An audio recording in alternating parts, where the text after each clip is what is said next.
wassalatu wassalamu ala syarifil wujud wal arwah nabiyina Muhammadin sallallahu alaihi wasallam alladzi jaa bisyari'ah wa tariqah wal haqiqah wal ma'rifah wa ala alihi wa sahbihi ajma'in amma ba'du.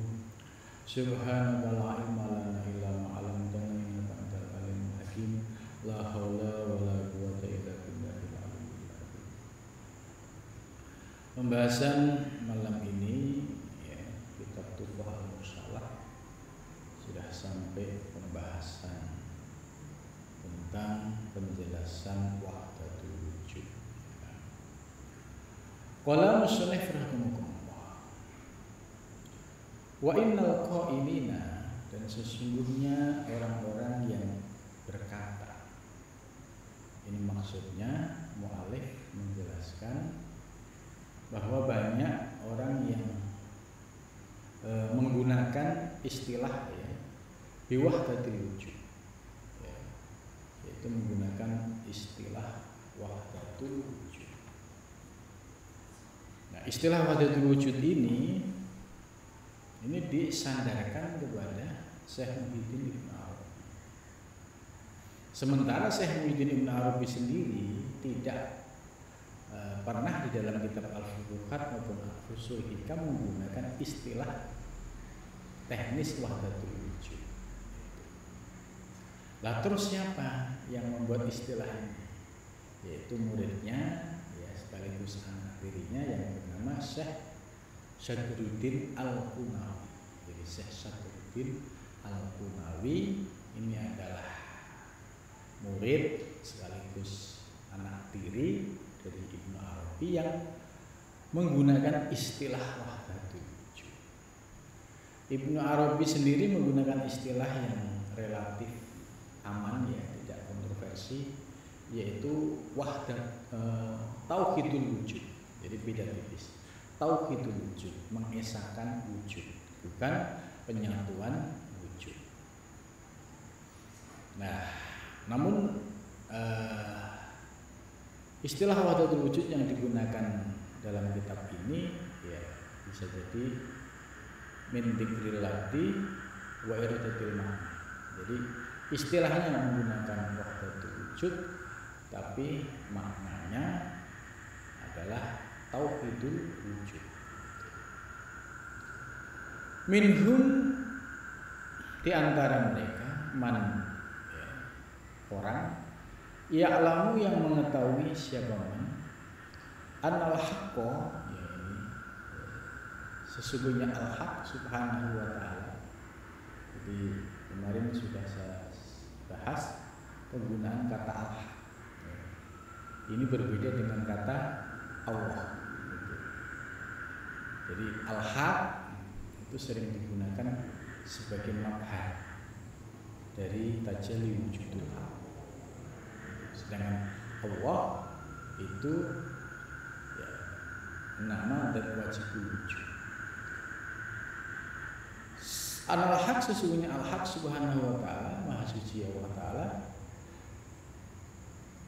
itu hakikatu jam'il mawjudat. Jadi al-haq itu hakikat semua yang mawjud. Nah, ini perlu kita pahami pelan-pelan, bahwa al-haq ini menjadi hakikat segala yang mawjud. Segala yang mawjud berarti segala yang ada di alam semesta. Jadi al-haq sebagai hakikat dari semua yang mawjud. Wa batiniha, dan batinnya mawjudah. Ilman, secara ilmu, yakinan, dan yakin. Nah, saya ulang lagi bahwa al-haq itu secara hakikat, itu al-haq itu hakikat segala maujudat, segala yang wujud di alam semesta. Nah, itu dipahami secara ilmu dan diyakini. Walakin la yushahidu al-haqqo, Subhanahu wa ta'ala, akan tetapi tidak menyaksikan al-haq Subhanahu wa ta'ala fil khalqi pada makhluk.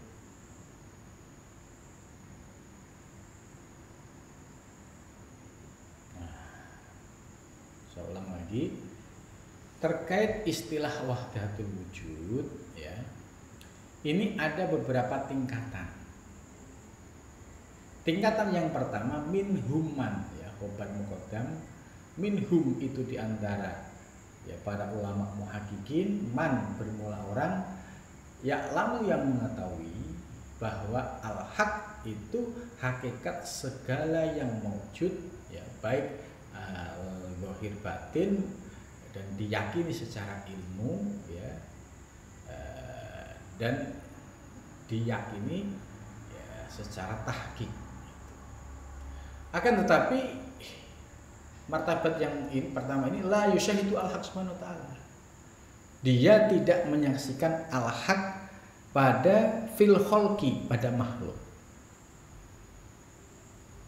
Nah, ini yang pertama, ini memahami al-haq itu hakikat semua mawjud, tapi tidak menyaksikan al-haq di dalam makhluk. Jadi tidak menyaksikan al-haq pada makhluk. Wa minhum man yusyahidu al-haq fil khalqi.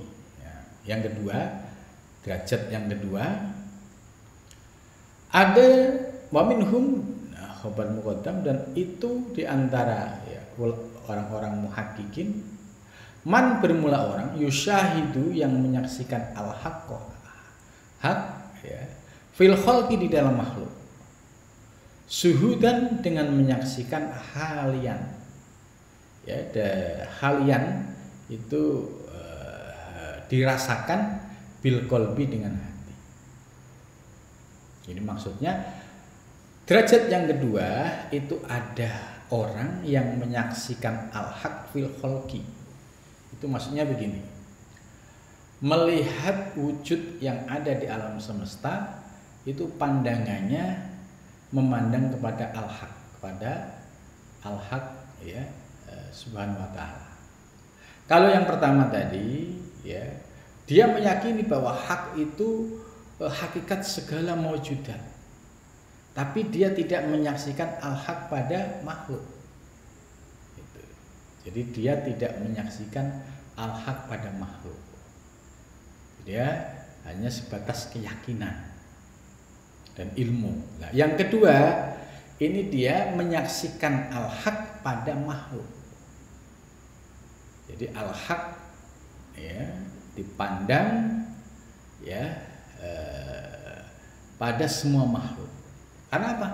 Semua makhluk yang ada di alam semesta, termasuk diri kita, itu wujud yang baru yang diadakan oleh yang maha ada.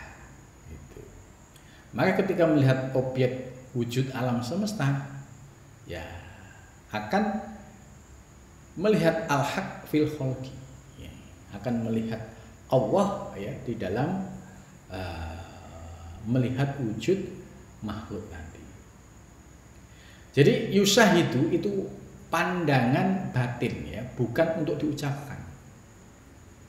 Jadi syahada yusyahidu itu pandangan batin. Mata lahiriah memandang objek, mata batin, oh iya, hakikatnya makhluk itu dulunya tidak ada, sekarang ada, yang mengadakan yang maha ada, yaitu Allah subhanahu wa ta'ala. Yang dipandang itu adalah al-haqnya yang mengadakan makhluk. Gitu. Jadi suhudan halian fil qalbi, dipandang dengan hati dan dirasakan, bukan untuk diucapkan. Jadi setelah paham tentang hakikat alam semesta, ya, Allah yang mengadakan, kemudian bisa memandang, mata lahiriah memandang objek, mata batin mengembalikan kepada Allah. Ini yang disebut suhudan halian bil qalbi. Hatinya mampu memandang, mengembalikan kepada Allah subhanahu wa ta'ala. Wahadil martabah aula, ya, martabat yang ini aula, lebih utama. Wa ala dan lebih tinggi martabat syuhud tadi. Syuhudan halian bil qalbi. Minal martabatil ula, dari martabat yang pertama. Gitu. Jadi yang kedua ini lebih tinggi dan lebih utama dari yang pertama. Kemudian yang ketiga, wa minhum man yashahidu al-haq fil khalqi. Dan di antara wa minhum, dan itu di antara ulama-ulama muhaqqiqin atau para salikin, man, ada orang yushahidu yang menyaksikan al-haq ya, fil khalqi, di dalam makhluk. Jadi menyaksikan al-haq fil khalqi, menyaksikan al-haq ya pada makhluk. Dan wal khalqu fil khalqi, dan melihat makhluk ya fil haqqi ya pada al-haq. Jadi yang kedua ini bisa memandang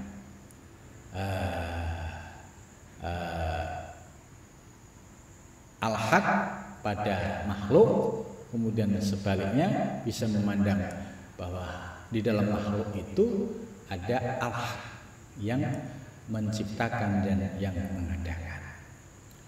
Bihaitsu la yakunu, sekiranya tidak ada ahadu, masalah satu dari keduanya, yaitu khalqi dan al-haq, mani'an, itu mencegah minal anil akhor, dari yang lain. Jadi dua-duanya ini tidak saling menafikan ya.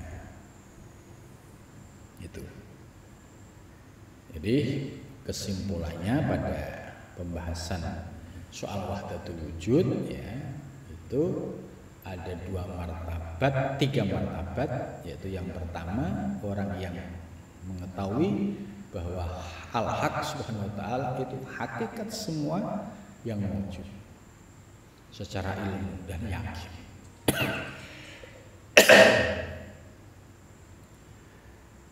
Kemudian yang kedua ya, jadi yang pertama ini sebatas meyakini bahwa al-haq itu hakikat segala yang wujud. Kemudian yang kedua itu menyaksikan dengan cara mata lahir memandang, mata batin mengembalikan kepada Allah. Kemudian yang ketiga itu menyaksikan al-haq fil khalqi, yaitu menyaksikan Allah pada wujud makhluk ya. Berarti wujud makhluk ini Allah lah yang menciptakan. Begitu juga ketika memandang makhluk, bahwa makhluk inilah yang diciptakan oleh Allah Subhanahu wa ta'ala. Jadi ada tiga model tingkat pemahaman ini. Nah, yang paling ideal itu yang nomor 2 tadi. Yusyahidul al-haqqa fil khalqi syuhudan haliyan bil qalbi.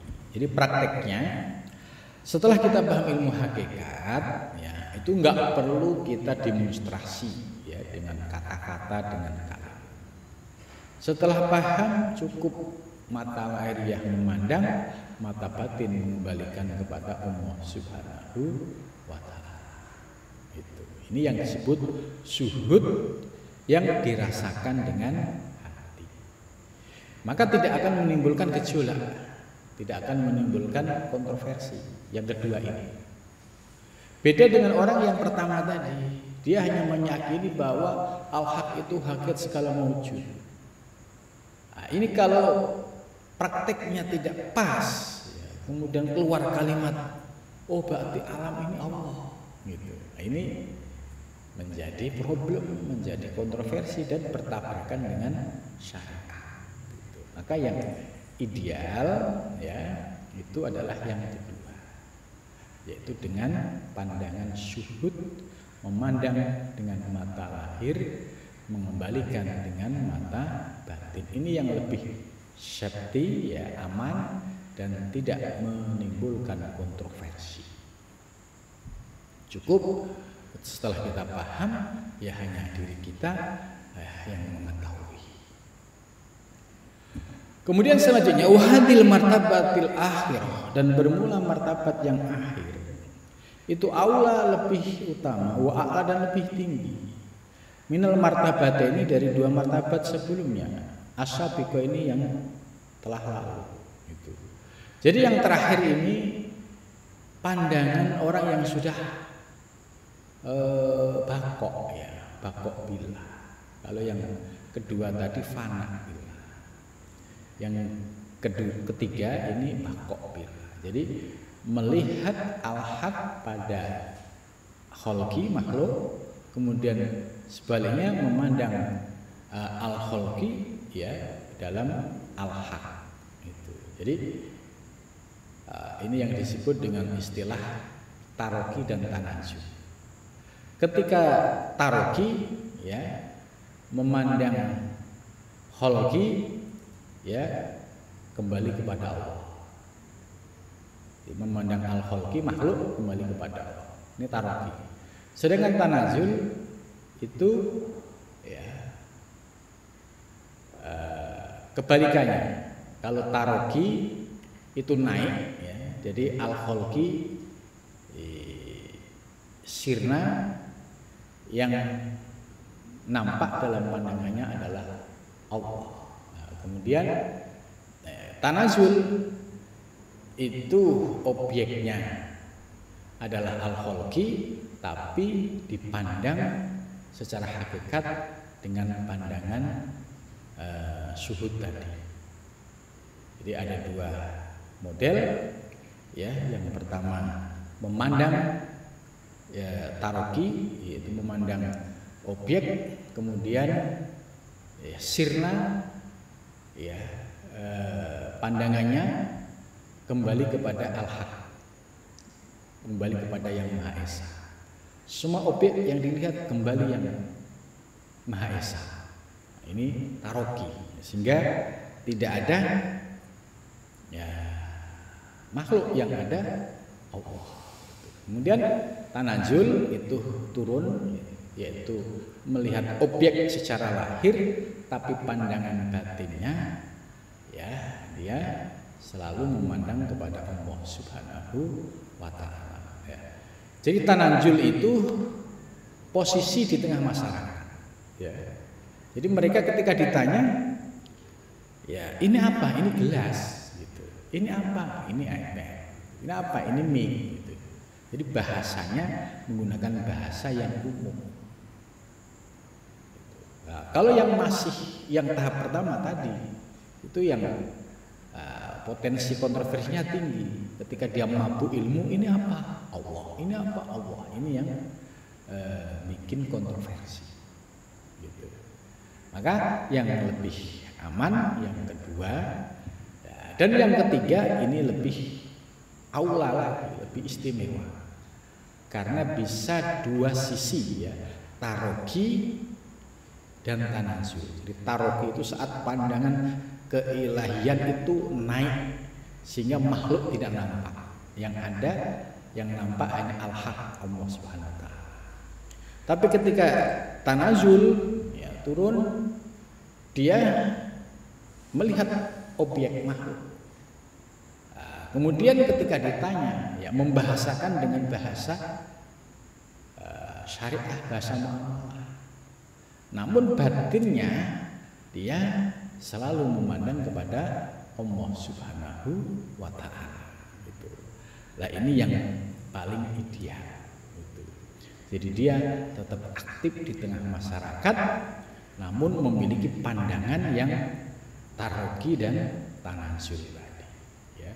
Taroki itu naik ya, kemudian tanazul itu turun ya, dalam pengertian memandang makhluk ya dalam konteks syariah bahasa, tapi secara hakikatnya tetap memandang kepada Allah, pada Allah Subhanahu wa ta'ala.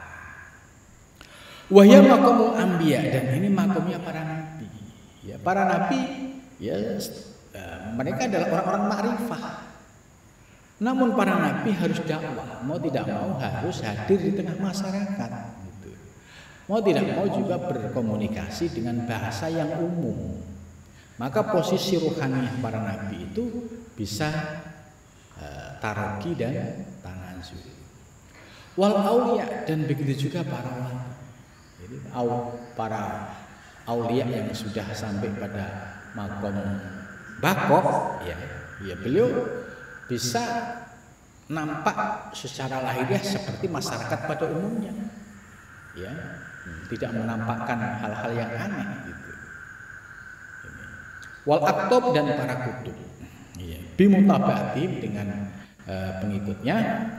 Wa minal muhal, dan termasuk yang tidak mungkin, antahsulal martabah al mutawasyithah, yaitu memperoleh martabat yang pertengahan, fitil kalmar tibi as-salasah, pada martabat yang ketiga, liman khalafas syariah wa thariqah. Jadi ini dijelaskan termasuk sesuatu yang tidak mungkin, yaitu bisa merasakan martabat yang pertengahan tadi, ya. Bagi siapa? Bagi orang yang meninggalkan syariat dan thariqah. Liman khalafa, orang yang melayani syariat. Contoh misalnya, dia waktunya sholat nggak sholat. Dengan alasan apa? Satu bisa jadi alasan malas, kedua pakai alasan hakikat. Loh, sholat saya beda dengan Anda. Gitu. Sholat saya sudah khusus. Ini berarti dia termasuk kelompok ini. Dia sudah berani melawan arus, yaitu syariat. Wa thariqah, dan thariqah. Jadi dia juga tidak mengikuti, ya, melaksanakan kaifiat thariqah, zikir-zikir tidak. Itu hanya berbekal ilmu hakikat yang sepotong-potong, kemudian merasa sudah posisi makom wali. Dan ini yang model begini ini susah, ya.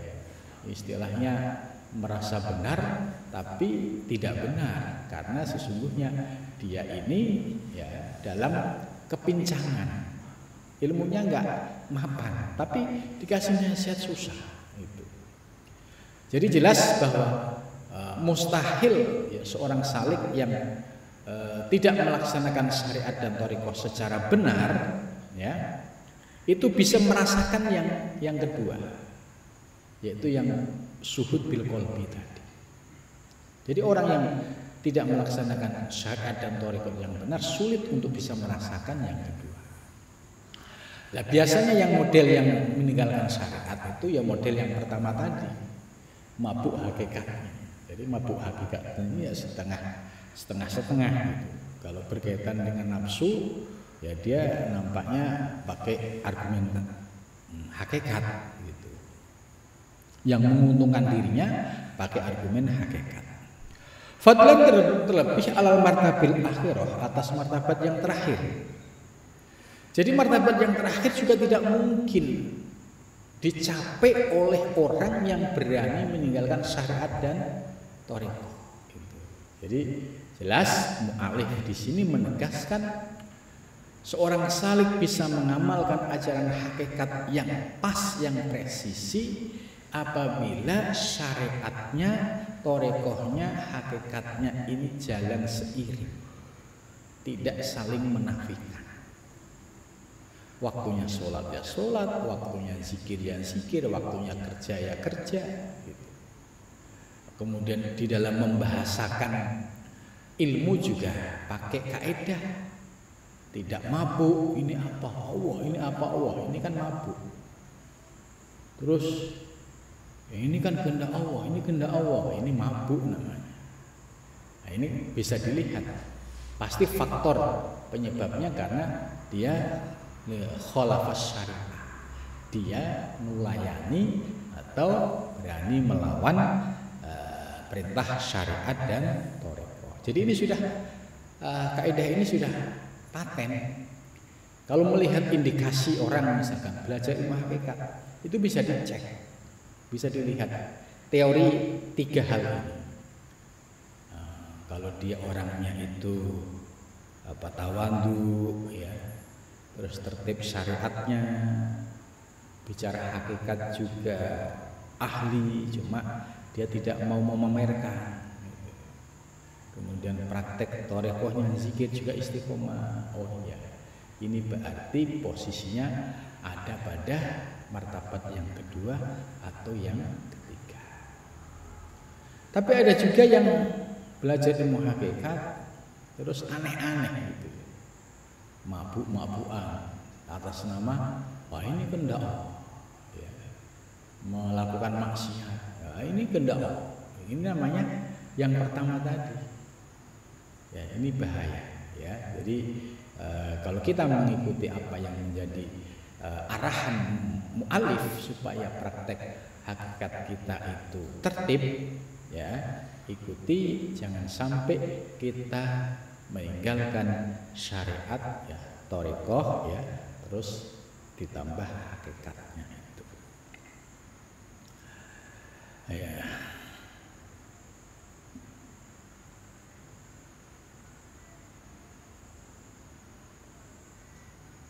Ya, jadi teori yang disampaikan oleh mu'alif ini bisa menjadi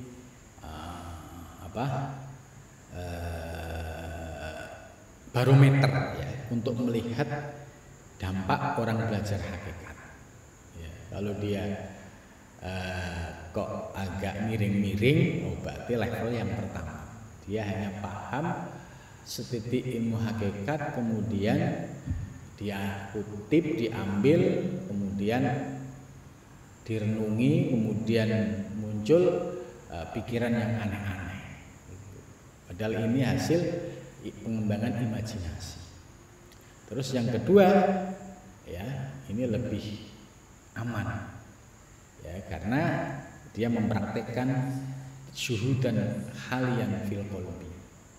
Jadi disembunyikan dalam hati soal rahasia hakikat, tidak untuk diungkapkan, tidak untuk dipamer-pamerkan. Nah, yang ketiga itu lebih istimewa karena dia mampu memainkan, ya, mempraktekkan antara taroki dan tanazul.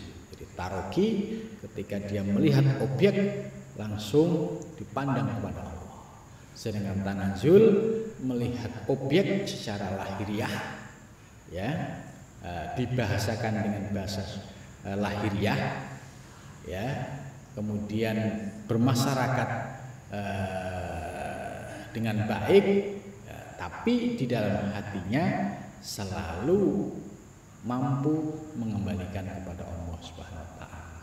Ini yang disebut dengan tanazul itu. Nah, dari 3 martabat ini, ya, menjadi pencerahan bagi kita, terutama orang yang belajar martabat 7, posisi kita di mana. Ya, ada 3 pilihan. Kalau yang pertama, ya berarti masih mabuk, ngajinya nggak utuh, ya, bahkan ngantuk gitu. Ya, kedua itu tertib syariatnya, hakikatnya. Ketiga juga tertib syariat hakikatnya. Mudah-mudahan kita diberikan anugerah bisa mengamalkan martabat yang kedua dan martabat yang ketiga.